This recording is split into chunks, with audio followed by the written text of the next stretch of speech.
असित ऋषि को निश्चित था कि यह बालक गृहस्थ नहीं बनेगा। बालक की ओर देखकर वह रोने लगा। शुद्धोधन ने देखा कि असित ऋषि सिसकियां भर भर कर रो रहा है। उसे इस प्रकार रोता देखकर शुद्धोधन के रोंगटे खड़े हो गए। उसने असित ऋषि से निवेदन किया, ऋषिवर, आप इस प्रकार रो क्यों रहे हैं? आंसू क्यों बहा रहे हैं? ठंडी सांस क्यों ले रहे हैं? मैं समझता हूं कि बालक का भविष्य तो निर्विघ्न ही है। असित ऋषि ने राजा को उत्तर दिया, राजन, मैं बच्चे के लिए नहीं रो रहा हूं, इसका तो भविष्य निर्विघ्न है। मैं अपने लिए रो रहा हूं। ऐसा क्यों? शुद्धोधन ने पूछा। असित ऋषि का उत्तर था, मैं जराजीर्ण हूं, वय प्राप्त हूं, और यह बालक निश्चयात्मक रूप से बोधि लाभ करेगा, सम्यक संबुद्ध होगा।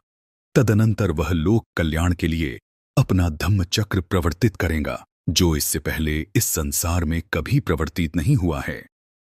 जिस श्रेष्ठ जीवन की, जिस सद्धर्म की वह घोषणा करेगा, वह आदि में कल्याणकारक होगा, मध्य में कल्याणकारक होगा और अंत में कल्याणकारक होगा। वह अर्थ तथा व्यंजन की दृष्टि से निर्दोष होगा। वह परिशुद्ध होगा, वह परिपूर्ण होगा।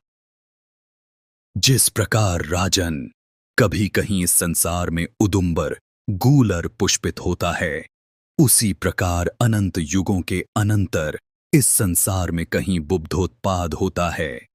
राजन, इसी प्रकार निश्चय से यह बालक बोधि लाभ करेगा, सम्यक संबुद्ध होगा और तदनंतर अनंत प्राणियों को इस दुखमय सागर के पार ले जाकर सुखी करेगा। लेकिन राजन, मैं उस बुद्ध को नहीं देख सकूंगा। इसलिए राजन, इस दुख से दुखी हूं और रो रहा हूं। मेरे भाग्य में उस बुद्ध की पूजा करना संभव नहीं है। तब राजा ने असित ऋषि और उसके भांजे नाहक नरदत्त को श्रेष्ठ भोजन से संतर्पित किया और वस्त्र दान दे उनकी परिक्रमा कर वंदना की। तब असित ने अपने भांजे नालक को कहा, नरदत्त, जब कभी तुम्हें यह सुनने को मिले कि यह बालक बुद्ध हो गया है, तो जाकर शरण ग्रहण करना। यह तेरे सुख, कल्याण और प्रसन्नता के लिए होगा। इतना कहकर असित ने राजा से विदा ली और अपने आश्रम चला गया।